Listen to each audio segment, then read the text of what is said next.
kasih di dunia semu tiada pernah sebanding dengan kasihmu. Tiada bandingnya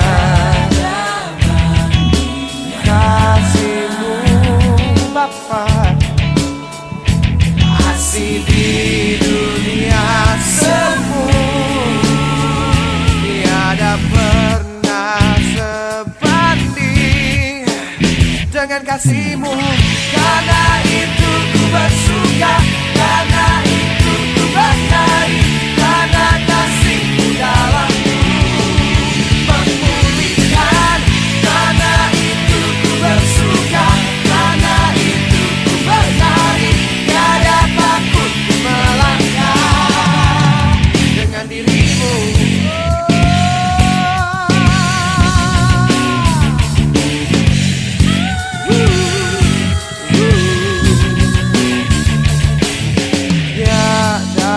Bandingnya kasihmu Bapa, kasih di dunia semu tiada pernah sebanding dengan kasihmu. Karena itu ku bersuka, karena itu ku menari, karena kasihmu dalamku memulihkan. Karena itu ku bersuka, karena itu ku bernyanyi, tiada takut ku melangkah dengan dirimu.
Kami silakan untuk berdiri untuk mengawali ibadah kita. Mari kita angkat pujian sujud di altar.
Advent yang kedua, kita alaskan di atas pengakuan bahwa pertolongan kita adalah dalam nama Tuhan yang menjadikan langit dan bumi, yang memelihara kesetiaannya sampai selama-lamanya, dan yang tidak meninggalkan perbuatan tangannya. Kasih karunia dan damai sejahtera dari Allah Bapa kita dan dari Tuhan Yesus Kristus menyertai saudara sekalian. Amin. Haleluya.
Tuhan Yesus yang bertahta di dalam kerajaan surga, terima kasih untuk kesempatan hidup yang Tuhan beri untuk setiap anak-Mu di tempat ini, Tuhan Yesus. Kami mau mengucap syukur atas kebaikan Tuhan yang kami terima hingga saat ini, Tuhan. Hingga di pagi hari ini kami boleh bersekutu bersama, memuji dan memuliakan nama Tuhan. Kiranya Tuhan berkenan memberkati setiap jemaat-Mu yang hadir di tempat ini, agar sungguh kami boleh menikmati persekutuan dengan Engkau melalui ibadah kami di pagi hari ini, Tuhan. Kami juga berdoa untuk semua pelayan pada hari ini, Tuhan Yesus. Kiranya sungguh melalui pelayanan kami, nama Tuhan yang semakin dipermuliakan. Terima kasih Tuhan, kami serahkan ibadah ini ke dalam tangan pengasihan Tuhan Yesus. Kami telah berdoa dan mengucap syukur, haleluya, amin. Nas pemimpin kita pada minggu ini diambil dari Mazmur 119 ayatnya yang pertama. Mazmur 119 ayat yang pertama. Beginilah bunyi firman Tuhan, bukan kepada kami ya Tuhan, bukan kepada kami, tetapi kepada nama-Mu lah beri kemuliaan, oleh karena kasih-Mu, oleh karena kesetiaan. Tanggung jawab dalam kehidupan orang Kristen adalah memuliakan Tuhan. Jangan sekali-kali kita mencari kemuliaan bagi diri kita sendiri, tetapi harus selalu rindu menyatakan kemuliaan Allah dan menghormati namanya di hadapan dunia. Bapak Ibu, kita akan bersukacita bagi Tuhan. Jemaat kami undang untuk bangkit berdiri. Kita akan menyatakan pujian Aku Jalan Kebenaran. Aku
Pembacaan hukum kasih terambil dari Matius 22 ayat yang ke-37 sampai 39.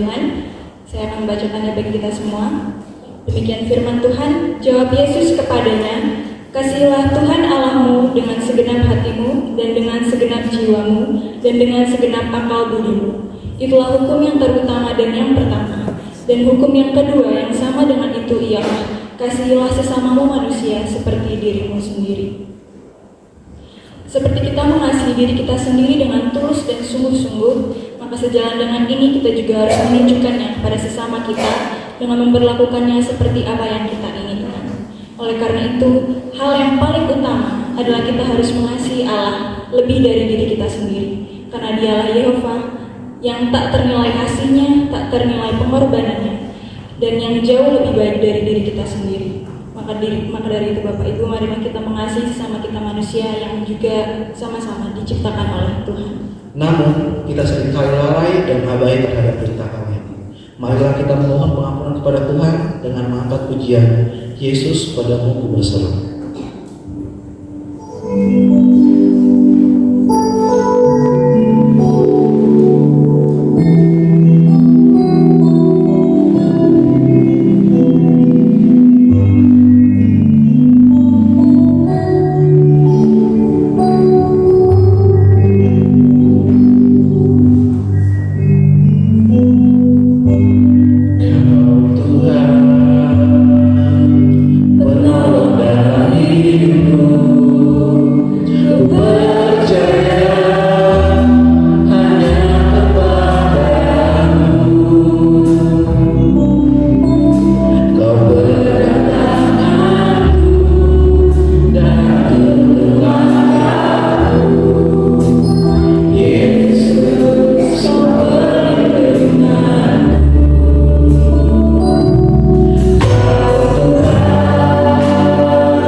Engkaulah Sang Maha Kasih dan benar.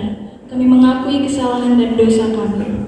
Ya Tuhan, ampunilah kesalahan kami, sebab besar kesalahan itu.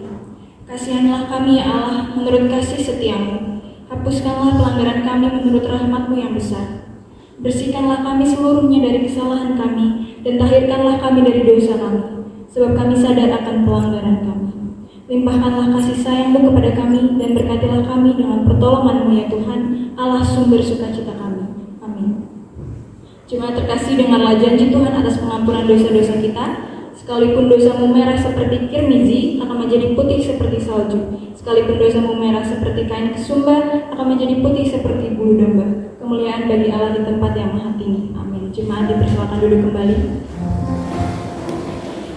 Berita anugerah dan petunjuk hidup baru kita pada minggu ini diambil dari Roma 11 ayat 36. Roma 11 ayat 36. Saya akan membacakannya. Beginilah bunyi firman Tuhan. Sebab segala sesuatu adalah dari Dia dan oleh Dia dan kepada Dia. Bagi Dialah kemuliaan sampai selama-lamanya. Saya ulangi sekali lagi dari Roma 11 ayat 36. Beginilah bunyi firman Tuhan. Sebab segala sesuatu adalah dari Dia dan oleh Dia dan kepada Dia. Bagi Dialah kemuliaan sampai selama-lamanya. Allah adalah sumber dari hikmat dan pemeliharaan. Dialah yang juga harus menerima pujian, hormat, dan kemuliaan dari kita. Oleh sebab itu, Bapak Ibu, mari kita bersama-sama berdiri.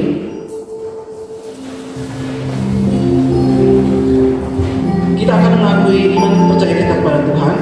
Mari kita bersama-sama mengucapkan pengakuan iman rasuli.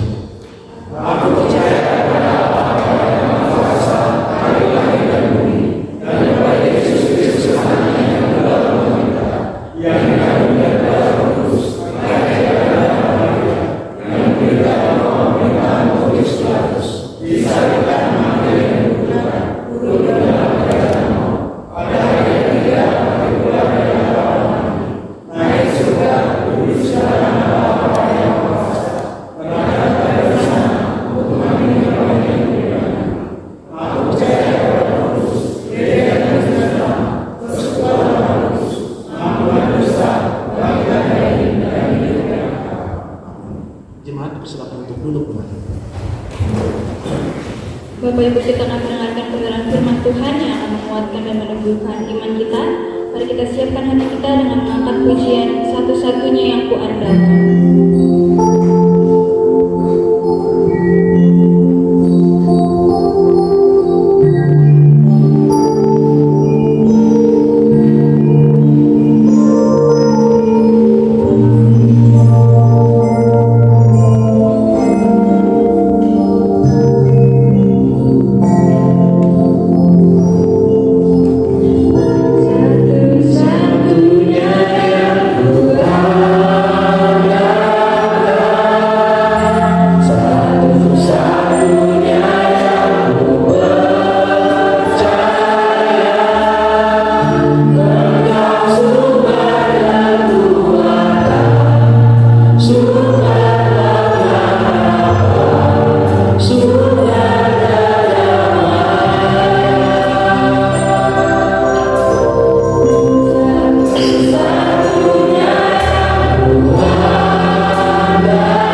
Saatnya tiba bagi kami semua, ya Allah,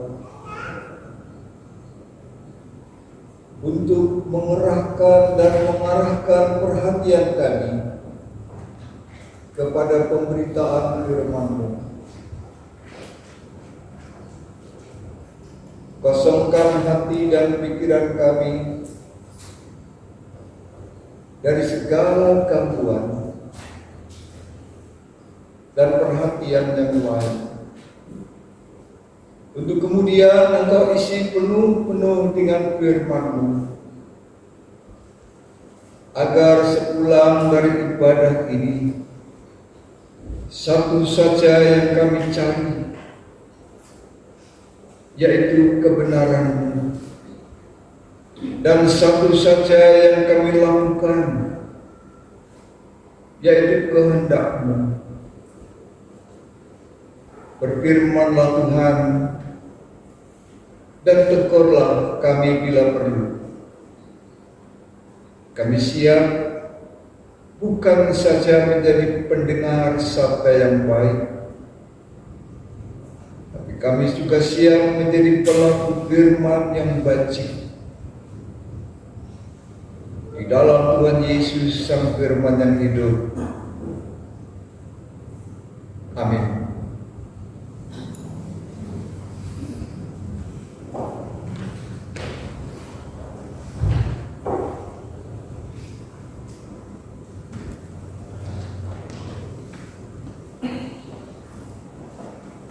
Shalom Bapak Ibu. Masih ada yang ingat dengan saya? Masih ada yang ingat. Syukurlah. Kalau belum, nanti kita kenalan. Hari ini kita gereja memasuki Minggu Advent yang kedua. Dan kita akan mendengarkan berita Advent yang kedua dari Matius pasal yang ketiga, ayat yang pertama sampai 12. Matius pasal 3, ayat pertama sampai 13.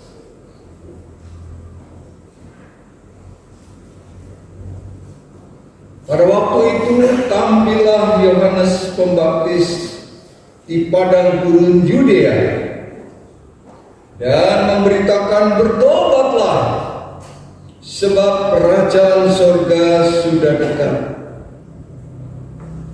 Sesungguhnya dialah yang dimaksudkan Nabi Yesaya ketika ia berkata, ada suara orang yang berseru-seru di padang gurun, persiapkanlah jalan untuk Tuhan, luruskanlah jalan baginya.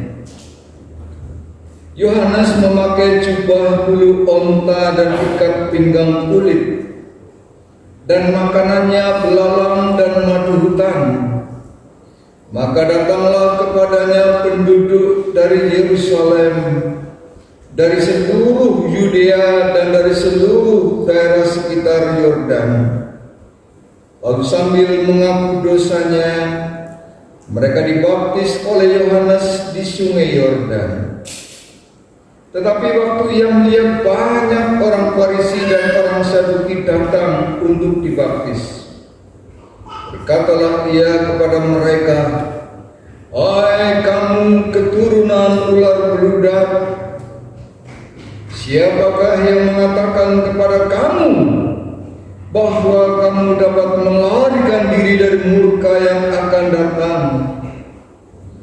Jadi hasilkanlah buah yang sesuai dengan pertobatan, dan janganlah mengira bahwa kamu dapat berkata dalam hatimu, Abraham adalah bapa kami. Karena aku berkata kepadamu, Allah dapat menjadikan anak-anak bagi Abraham dari batu-batu ini. Kapak sudah tersedia pada akar pohon, dan setiap pohon yang tidak menghasilkan buah yang baik pasti ditebang dan dibuang ke dalam api. Aku membaptis kamu dengan air sebagai tanda pertobatan, Tetapi ia yang datang kemudian daripadaku lebih berkuasa daripadaku, dan aku tidak layak melepaskan kasutnya. Ia akan membaptis kamu dengan Roh Kudus dan dengan api. Alat penampi sudah di tangannya. Ia akan membersihkan tempat pengirikannya dan mengumpulkan gandumnya ke dalam lumbung. Tetapi debu jerami itu akan dibakarnya dalam api yang tidak terpadamkan.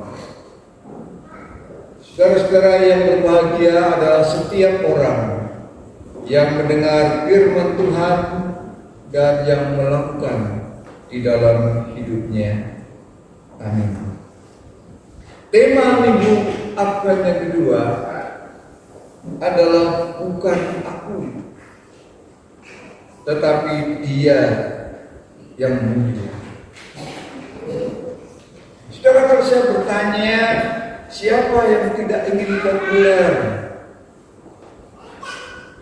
Siapa yang tidak ingin banyak pengikutnya, ngetop di masyarakat?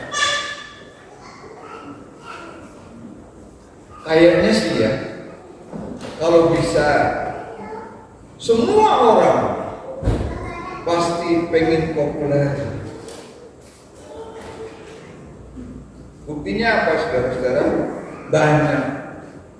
Untuk tidak mengatakan semua, yaitu orang suka selfie.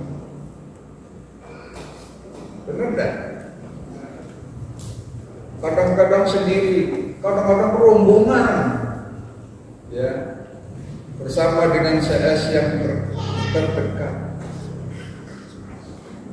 Bangganya apalagi kalau dengan orang-orang tokoh-tokoh masyarakat, dengan pimpinan perusahaan, pasti kita kalau bisa paling dekat deh.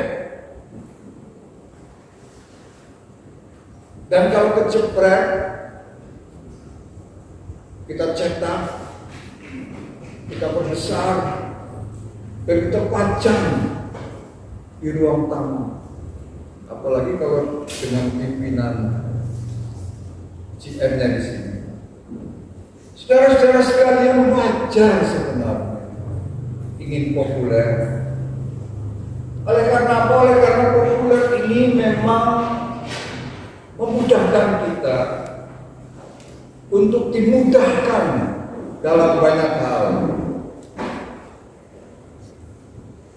Dalam perhelatan orang populer, tempat duduk disediakan di tempat yang terdepan.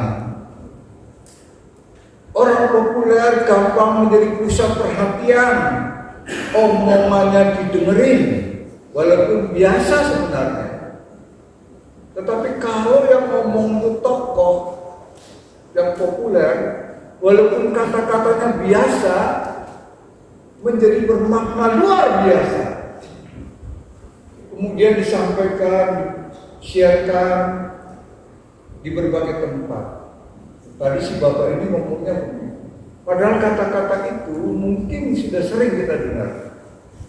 Tetapi masyarakat kita kan bukan apa yang dikatakan yang penting, tetapi siapa yang ngomong itu jauh lebih berpenting.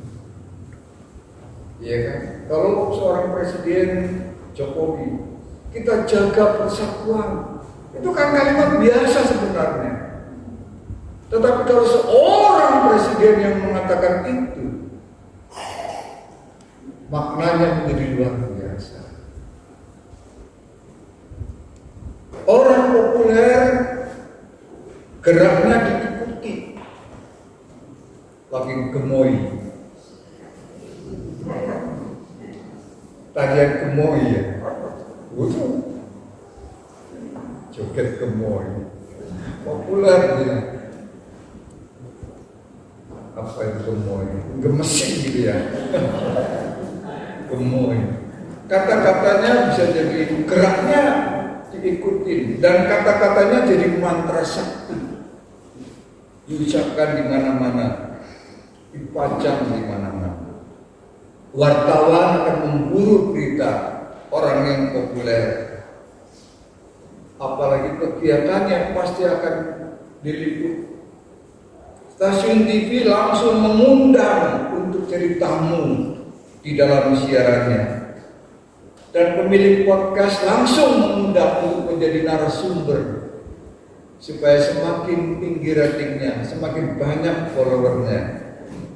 Dan tokoh-tokoh politik juga akan merayu-rayu untuk menjadi daya magnet elektoral supaya menambah suara bagi partai atau ormas tertentu. Bahkan supaya dia mencalonkan diri dari caleg, apalagi sampai jadi capres. Luar biasa yang namanya popularitas. Nah, saudara-saudara sekalian, Yohanes di dalam karyanya itu sudah amat sangat populer. Seorang pengkhotbah muda yang karismatik dan cenderung nyentrik.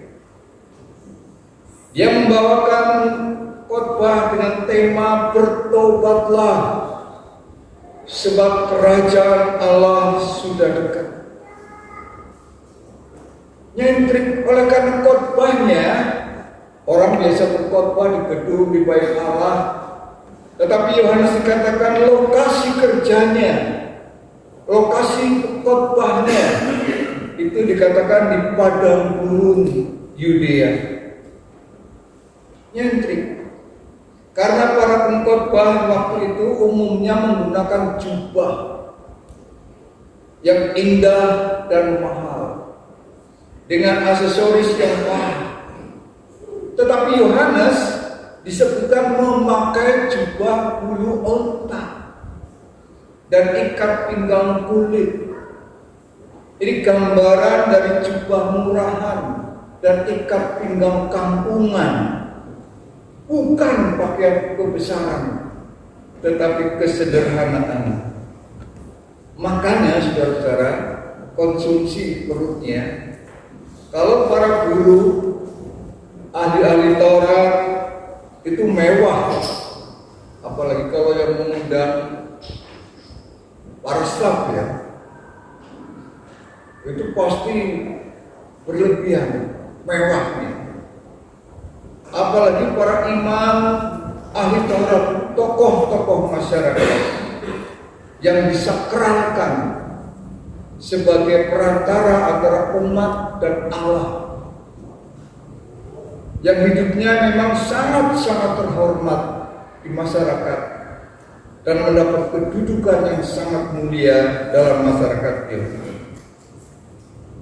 Tetapi Yohanes disebutkan jenis makanannya itu belalang dan madu hutan. Jadi jauh dari kemewahan pesta pora dan hingar-bingar, jauh dari pola dan cara kehidupan guru agama yang bak selebritis. Jadi saudara-saudara, dia tampil beda dan menjadi pembeda dari yang umum. Bukan saja casingnya, tetapi juga isinya. Bukan saja yang tersurat, tetapi juga yang tersirat. Bukan saja khotbahnya, tetapi juga isinya. Gambaran utuh tentang hidup yang sederhana, yang ugahari, dan tidak konsumtif serta non-materialis. Beda sekali dari yang umum yang dilakukan oleh para guru-guru agama waktu itu.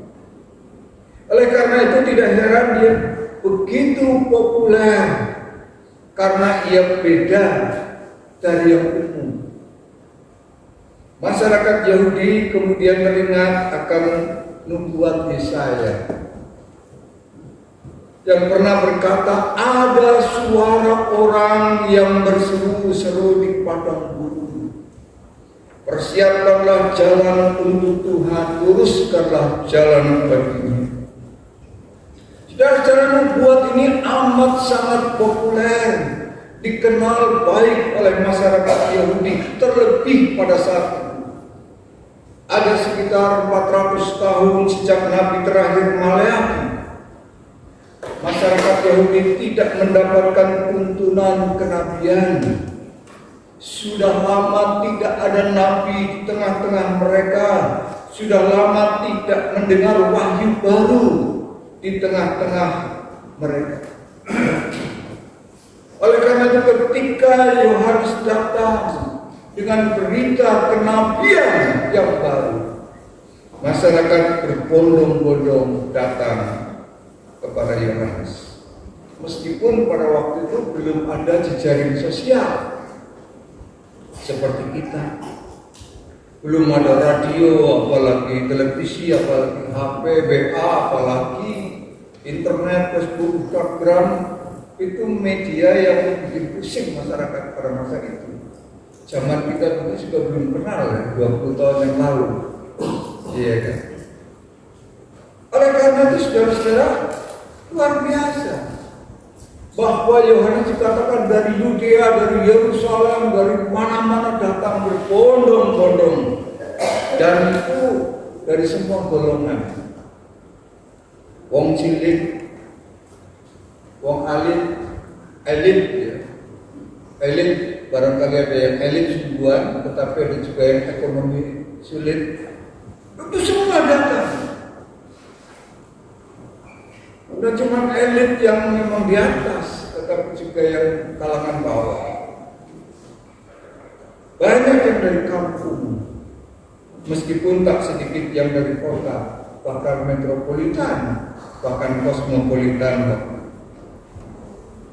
Tanda apa ini saudara-saudara? Ini tanda yang luar biasa sebenarnya. Karena apa? Karena orang pada waktu itu kan terikat dengan bait Allah di Yerusalem. Pusat ibadah, pusat kekuatan ekonomi, pusat kekuatan pemerintahan itu di Yerusalem. Tetapi ketika Yohanes datang, orang tidak mengandalkan satu-satunya itu sebagai tempat untuk berjumpa dengan Tuhan, tetapi mereka sudah berani melepaskan diri dari bait Allah Yerusalem. Lagi pula di dalam hukum Yahudi, kalau mereka melakukan dosa, maka kalau ingin pemulihan, ingin ditahirkan, maka mereka ke Yerusalem dan melaksanakan ritus upacara pemulihan dosa, pentahiran. Tetapi waktu itu mereka tidak datang ke Yerusalem. Sebaliknya, dikatakan mereka meninggalkan Yerusalem, tempat bait Allah, pusat ibadah umat Yahudi, dan berbondong-bondong menuju ke Sungai Yordan dan malah memberikan diri untuk dibaptis. Artinya dihisapkan di dalam persekutuan umat Allah. Suatu inisiasi dari yang bukan umat menjadi umat, dari orang berdosa menjadi orang yang bertobat, yang menyambut kerajaan Allah. Kenapa demikian saudara-saudara? Bait Allah pada waktu itu, kenapa kok banyak orang meninggalkan bait Allah di Yerusalem? Karena kalau kita lihat bait Allah masa itu, ternyata adalah tempat yang sangat koruptif dan koruptif. Tempat banyak kong kali kong dan juga korupsi yang luar biasa, korupsi yang berwajah keagamaan, tidak lagi sakral, telah kehilangan kesucian bait Allah. Para imam dan orang-orang ahli-ahli Taurat, orang Saduki telah ditinggalkan orang Yahudi itu sendiri. Dan kelak ketika Yesus datang, Yesus mengatakan bait Allah itu telah menjadi sarang penyambung. Praktek semacam itu terus berjalan. Bukan lagi tempat sakral, yang bebas kepentingan ekonomi, tetapi sebaliknya justru menjadi tempat di mana itu dijadikan sebagai komoditas ekonomi. Bahwa di balik kesakralan dan kesucian tempat itu terhembus asap korupsi yang luar biasa. Bayangkan ada KKN antara pedagang hewan dengan pejabat bait Allah, sehingga harga-harga hewan korban menjadi amat tinggi. Kenapa tinggi? Karena biaya operasional naik, ada biaya cap, materai, segel halal. Ini hewan bisa dikorbankan kalau ada capnya, halal. Tetapi untuk mendapatkan cap halal kan butuh biaya. Yang mau jualan hewan, biayanya ditambahin dengan segel, kan menaikkan harga. Rakyatlah yang menjadi korban. Jadi praktek-praktek semacam ini, saudara-saudara, pada masa itu sangat kuat. Penindasan berkedok halal haram mencekik uang rakyat. Dan ini dirasakan oleh banyak orang, apalagi yang hidupnya terimpit beban yang berat, yang mau ditahirkan dari dosa mereka. Biayanya besar sekali kalau dibawa ke bait Allah, dengan segala macam pajak-pajak yang mengikutinya. Makin jelimet. Oleh karena itu ketika Yohanes datang dan menawarkan undangan pertobatan secara gratis, asal percaya saja, mereka berbondong-bondong datang. Tidak usah ribet dengan biaya tetek bengek seperti ke bait Allah. Sudah mendapatkan baptis tanda pertobatan untuk umat Allah pada masa itu.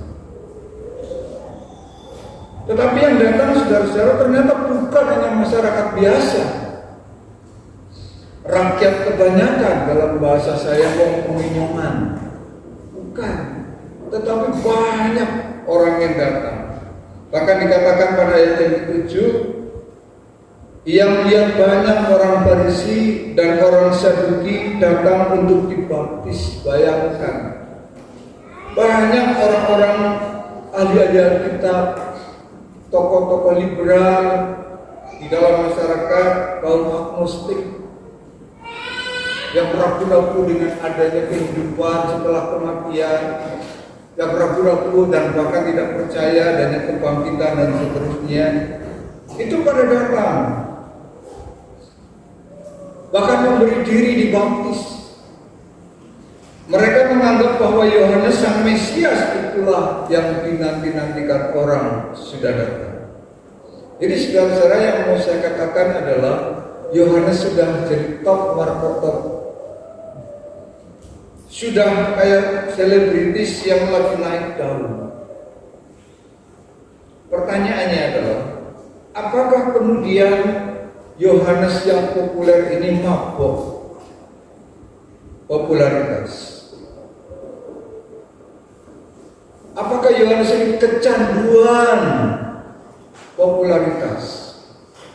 Apakah Yohanes ini sedang mencari banyak pengikutnya, lagi pansos supaya semakin banyak followernya? Karena biasanya, saudara-saudara, kalau banyak pengikutnya, orang gampang tergoda mengglorifikasi, membesarkan dirinya.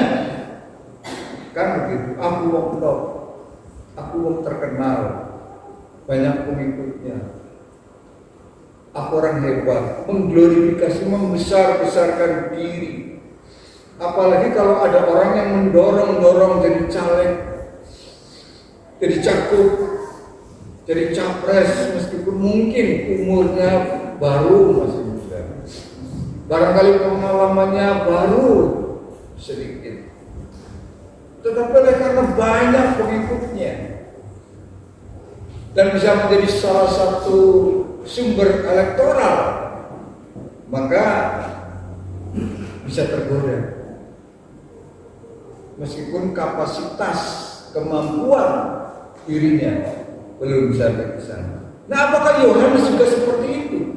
Dia muda, sama seperti Yesus usianya, sekitar 32. Yohanes ternyata tidak. Dia tidak mabuk popularitas. Dia tidak tergoda untuk mengglorifikasikan diri, membesar-besarkan diri. Kebesarannya, popularitasnya itu tidak membuat dia mabuk. Dia sadar bahwa ia bukan Mesias yang lagi dinanti-nantikan orang Yahudi.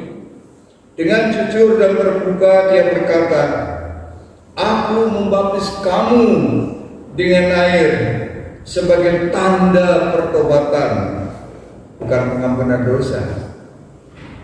Tetapi ia yang datang kemudian daripadaku lebih berkuasa daripadaku, dan aku tidak layak melepaskan tali kasutnya.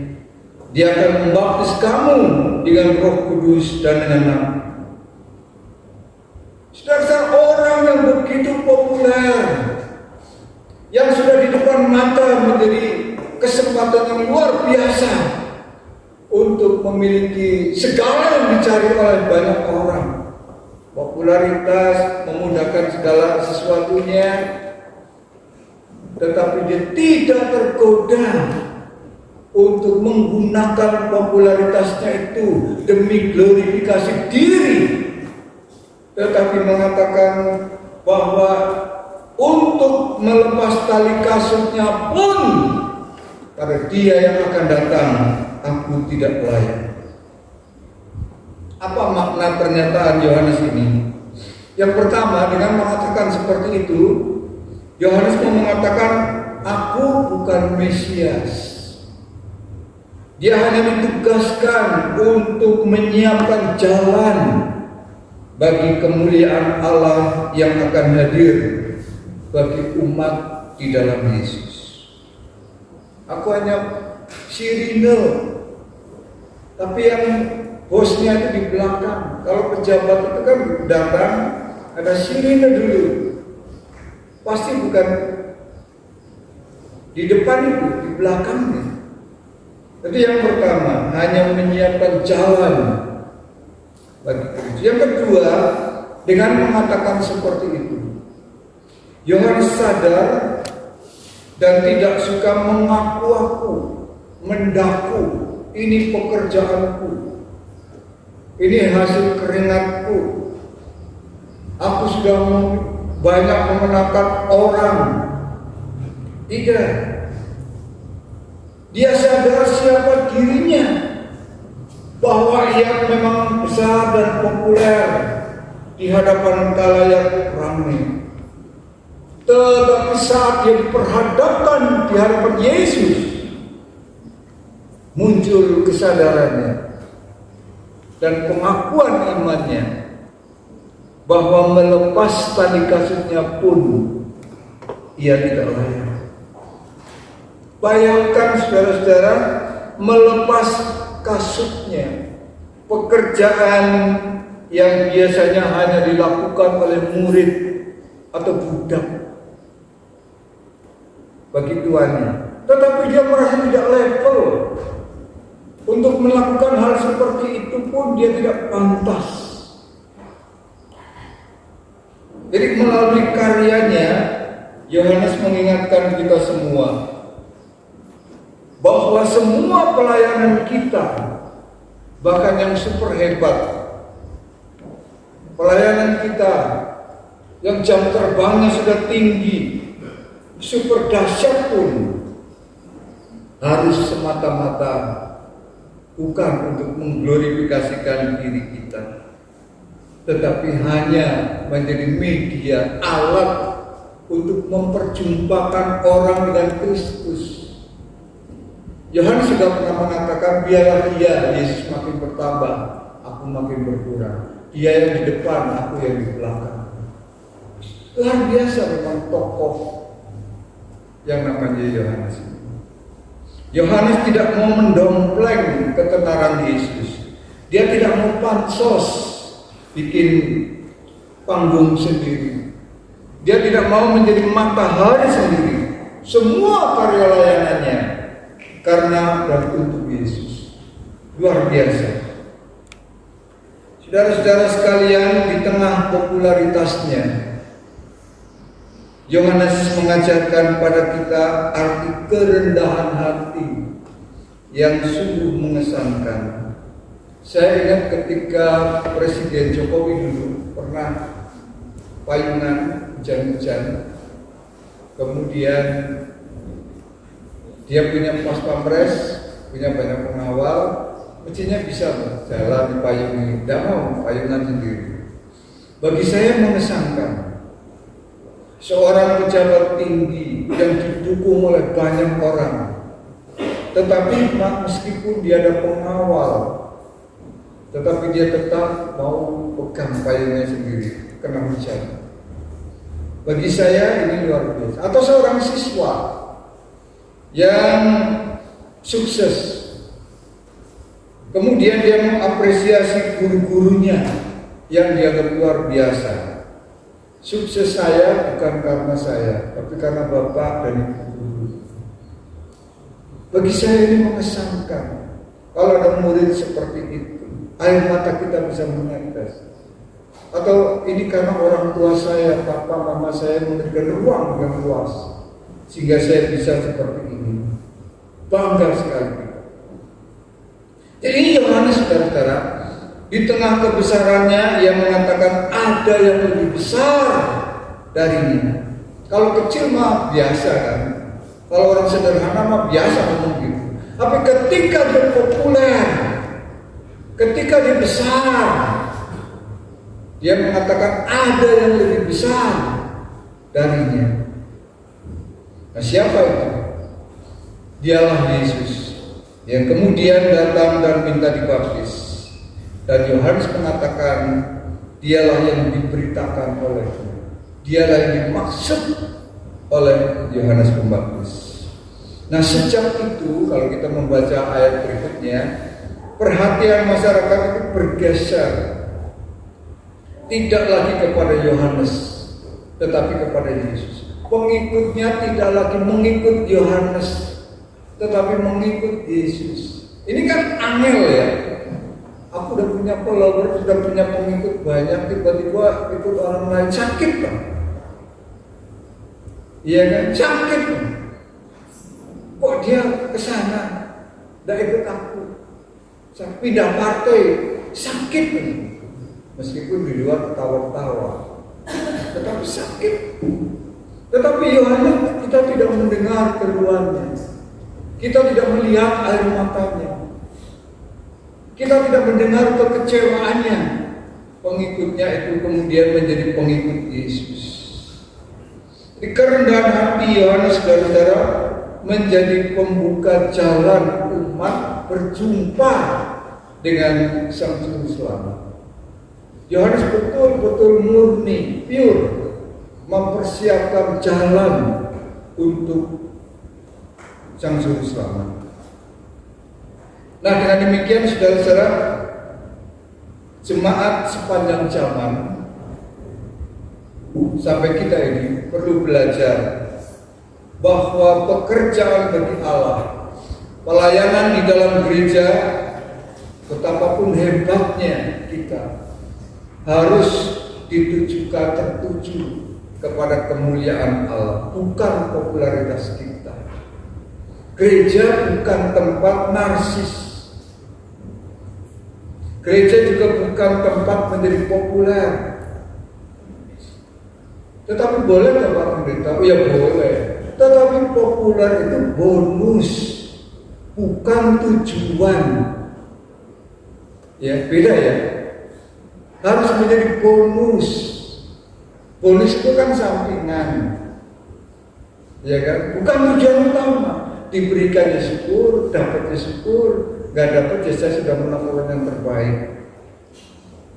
Ini boleh nggak populer? Ya boleh aja.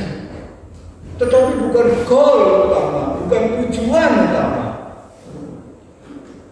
Ya, tetapi bonus kalau kita populer. Tidak dilarang saudara-saudara. Tetapi seperti Yohanes, popularitasnya adalah untuk menunjuk kepada Allah. Bukan aku, tapi Dia. Nah saudara, hidupnya hanya bagi Tuhan. Bahwa melalui karya dan pelayanan kita, nama Tuhan dimuliakan. Jadi bukan aku, tetapi Dia yang mulia. Itulah pelajaran dari Yohanes. Selamat memasuki Advent yang kedua. Amin.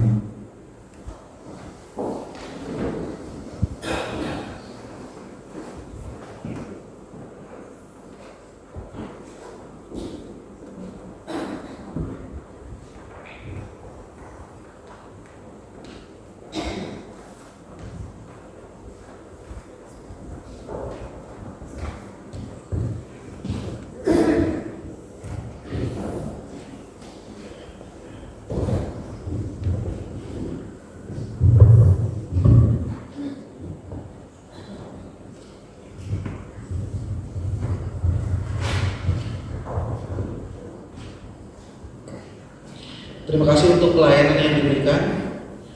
Puji Tuhan atas firman yang telah kita terima. Mari kita dengan penuh kesadaran kita bersiap untuk melakukan firman Tuhan di dalam kehidupan kita.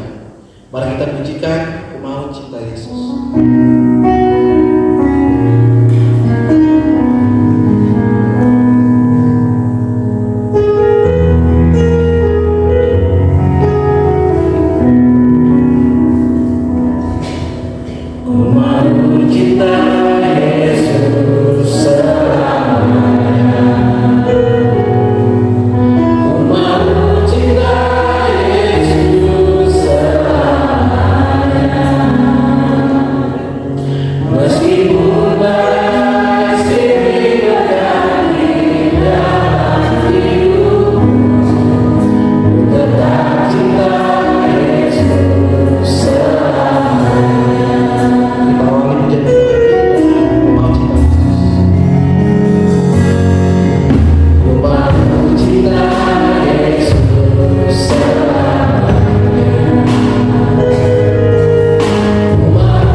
Kembali kami datang kepadamu ya Bapa untuk ucapan syukur dan terima kasih kami atas segala kebaikan yang telah Kau berikan bagi kami di sepanjang kehidupan kami ya Bapa.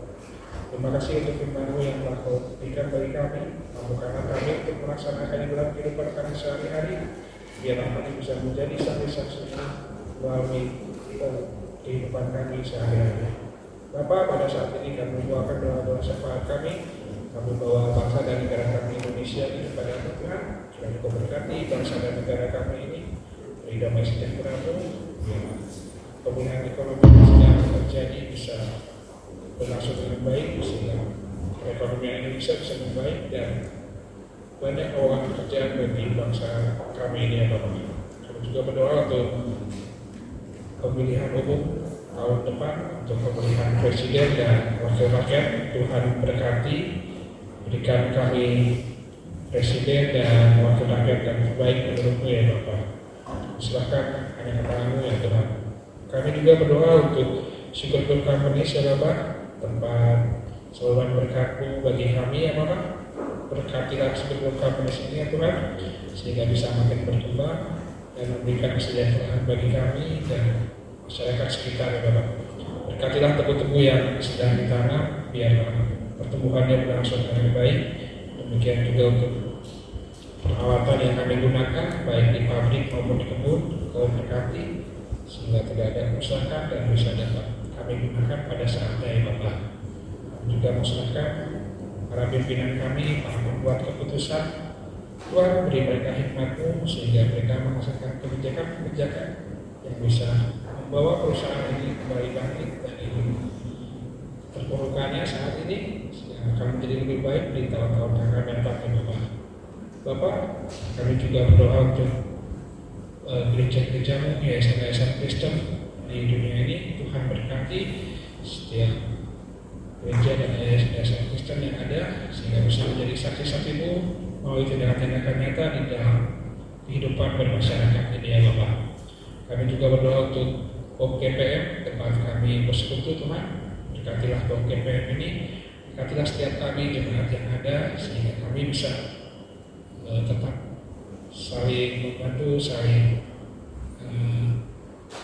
menjaga satu sama lain dan bisa beribadah dengan penuh sukacita dan penuh kesungguhan ya Bapak. Berkati setiap majelis yang ada, sehingga bisa melayani dengan sepenuh hati. Kemudian juga untuk Bapak Pendeta Andi yang sudah ada di sebagai gembala kami, Tuhan berkati pelayanannya di OGPM ini ya Bapak. Bapak, pada saat itu juga kami berdoa untuk persiapan Natal yang akan dilaksanakan minggu depan tanggal 14 ini Tuhan. Berkatilah segala persiapan yang dilakukan oleh panitia dan jemaat, sehingga kami bisa merayakannya dengan penuh kegembiraan dan penuh sukacita ya Bapak. Bapak, kami juga berdoa untuk anak-anak kami yang sedang sekolah, baik dari TK, SD, SMP, hingga SMA dan perguruan tinggi. Tuhan berkatilah anak-anak kami, Tuhan sertai anak-anak kami, anugerahi dengan kecerdasan dan ketekunan, kerendahan hati dan kejujuran ya Bapak. Biarlah mereka tetap memiliki semangat, tetap menyerah untuk menyelesaikan studinya, dan Kau yang menjaga dan sertai mereka selalu dimanapun mereka berada ya Bapak. Biarlah mereka tetap berakar di dalam-Mu dan tetap setia kepada-Mu ya Bapak. Kami juga berdoa untuk para pemuda yang sedang mencari pekerjaan. Tuhan berkati setiap usaha-usaha yang mereka lakukan, dan berikanlah mereka pekerjaan yang paling terbaik menurut-Mu ya Bapak. Demikian juga untuk pemuda-pemudi yang kami yang sedang mencari pasangan hidup. Tuhan Kau berkati, berikanlah mereka pasangan hidup yang setara, pasangan hidup yang takut akan Kau ya Bapak. Ya, keluarga yang dibentuk akan menjadi keluarga yang takut akan Kau ya Bapak. Bapak, kami juga berdoa untuk ibu-ibu yang hamil. Ada Ibu Agnesia, Ibu Hotna, Ibu Selvi, dan Ibu Ranto Sitomer.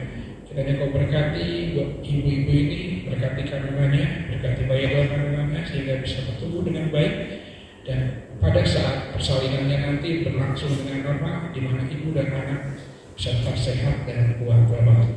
Bapak, kami juga berdoa untuk jemaat kami yang sakit. Ada Ibu Widiawati, Ibunda dari Ibu Yohana, Ibu Norita Limbo, dan Ibu Wiji.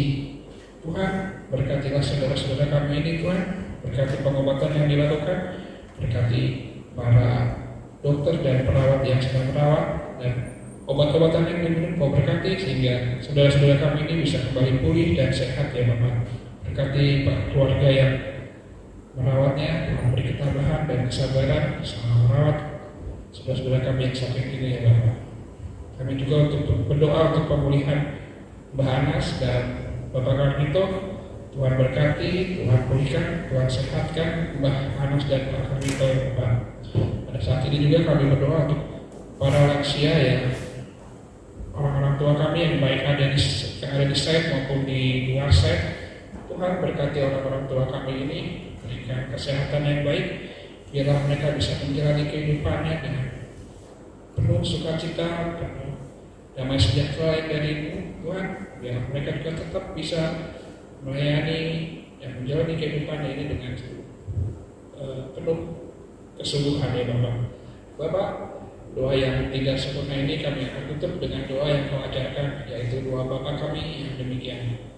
Bapa kami yang di surga, dikuduskanlah namamu, datanglah kerajaanmu, jadilah kehendakmu di bumi seperti di surga. Pada ini, makan kami yang secukupnya, dan ampunilah kami dan kesalahan kami, seperti kami juga mengampuni orang yang bersalah kami. Dan jangan membawa kami ke dalam percobaan, tetapi lepaskanlah kami dari yang jahat, karena Kau yang punya kerajaan dan kuasa dan kemuliaan sampai selamanya.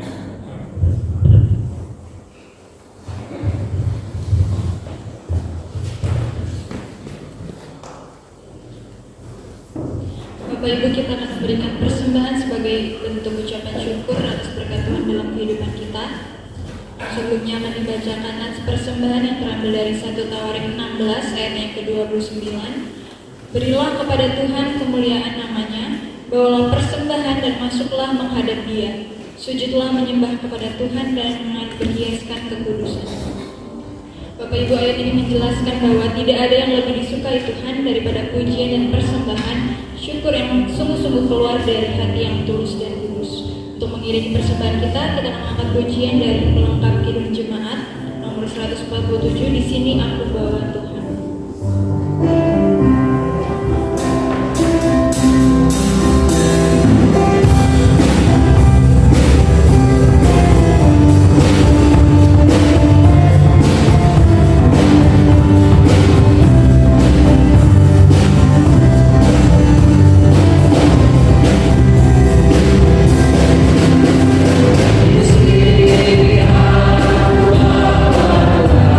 Bersembah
persembahan, kita bersatu hati, kita berdoa.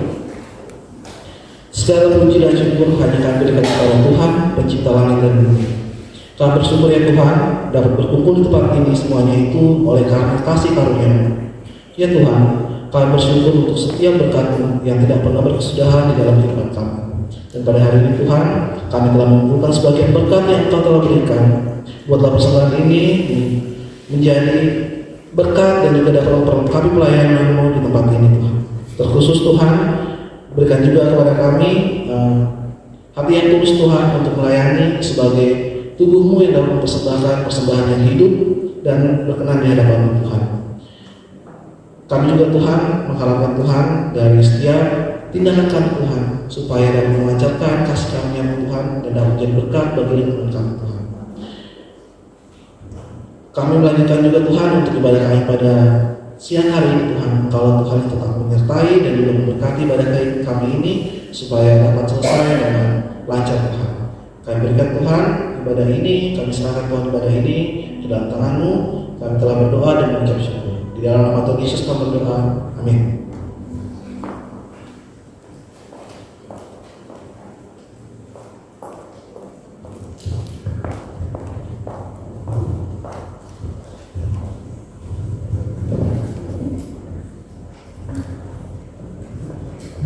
Shalom, jemaat Tuhan terkasih. Terima kasih untuk Bapak Pendeta Yohanes.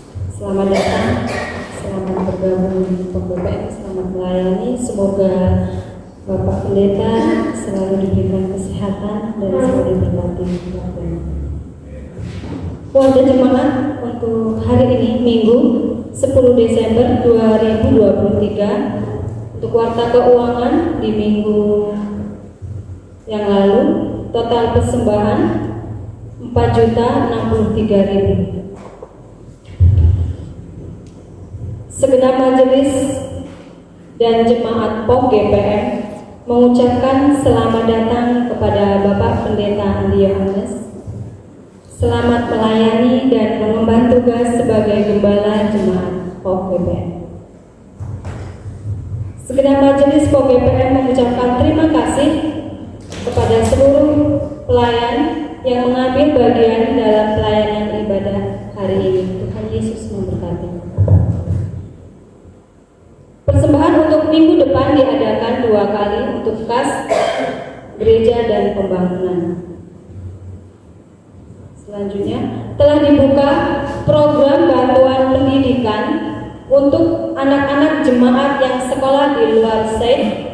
Program bantuan ini ditujukan untuk anak-anak dengan tingkat pendidikan SMA, SMK, D3 atau S1 dengan syarat sebagai berikut. 1. Pekerjaan orang tua sebagai tenaga harian di PT Gula Putih Mataram.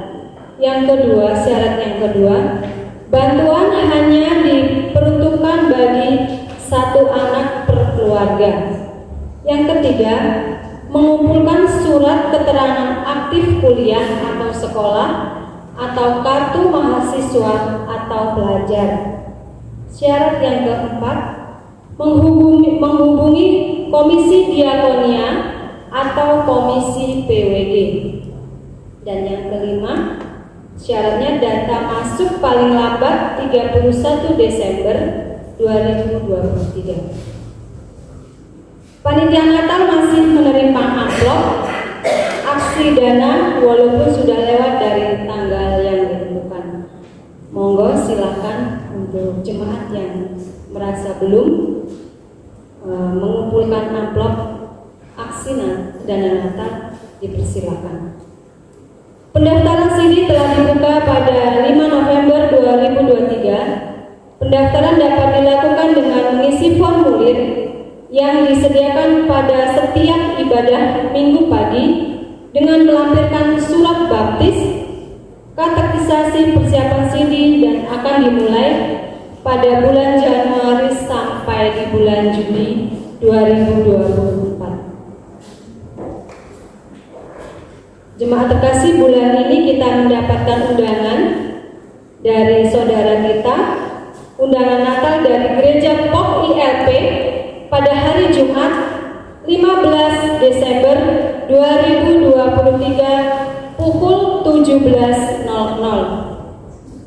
Dan undangan yang kedua dari Gereja Poksil pada hari Sabtu 16 Desember 2023 pukul 17.00.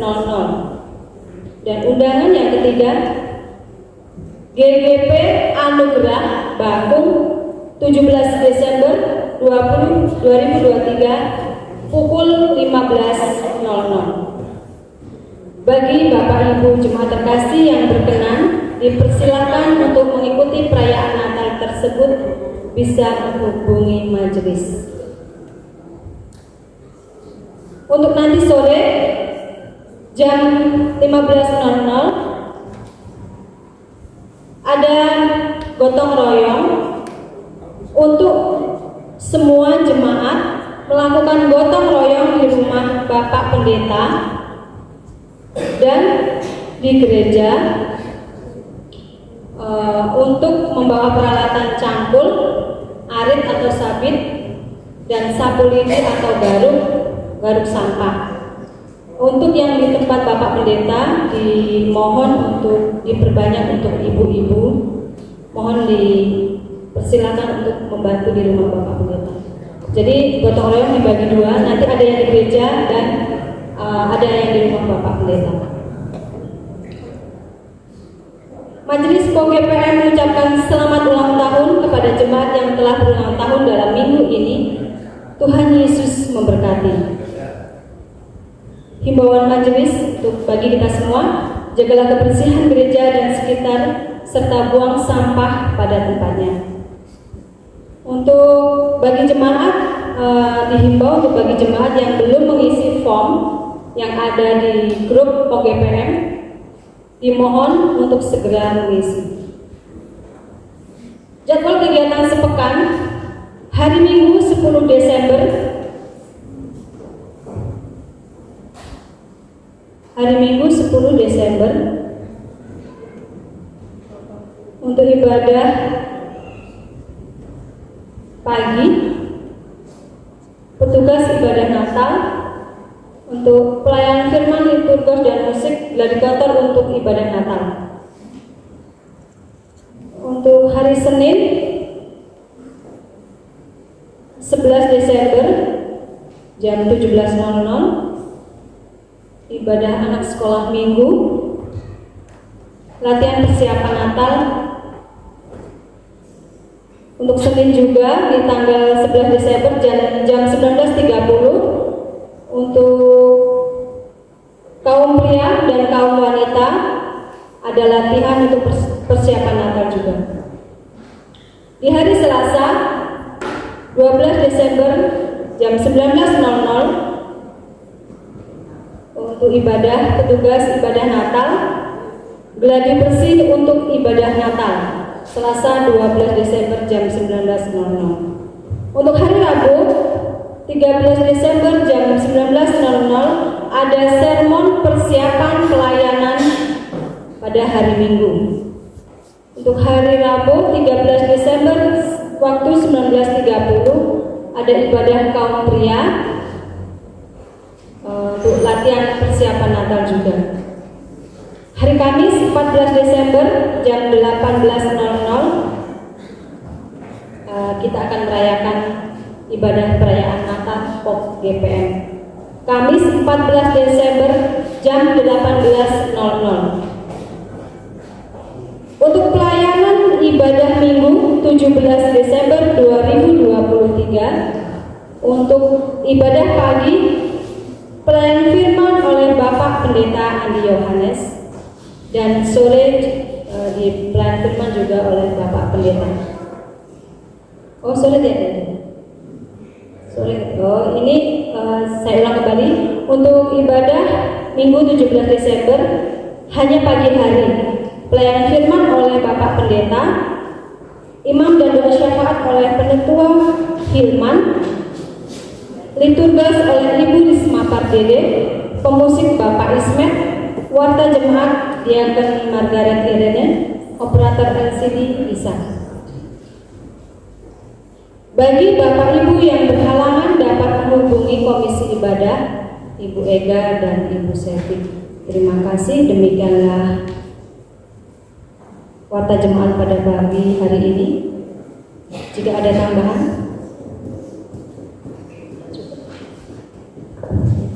terima kasih. Selamat hari Minggu, Tuhan Yesus memberkati.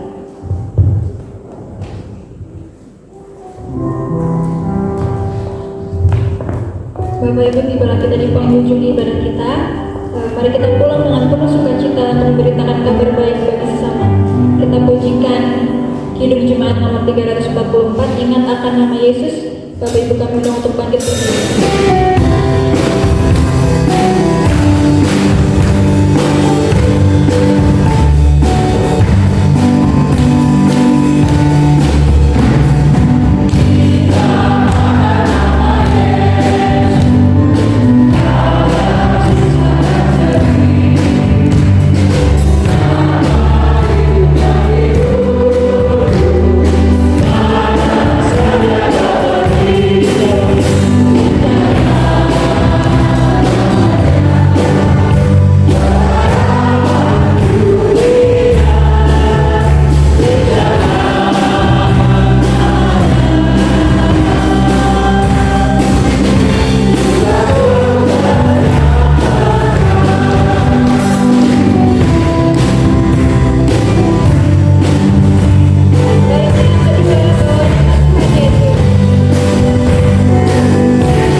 Marilah kita pulang dengan sukacita dan menjadi saksi-saksi Tuhan Yesus dimanapun kita berada, dan terimalah berkat Tuhan.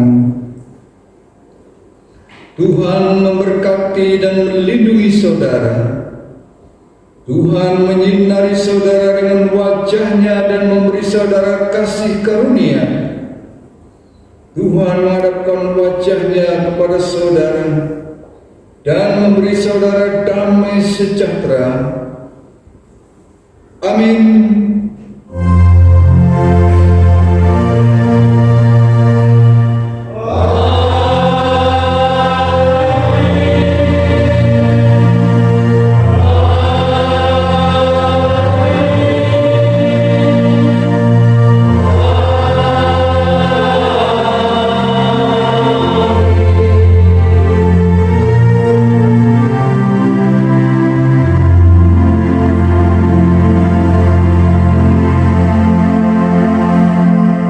Silakan duduk dan mengambil saat teduh sejenak.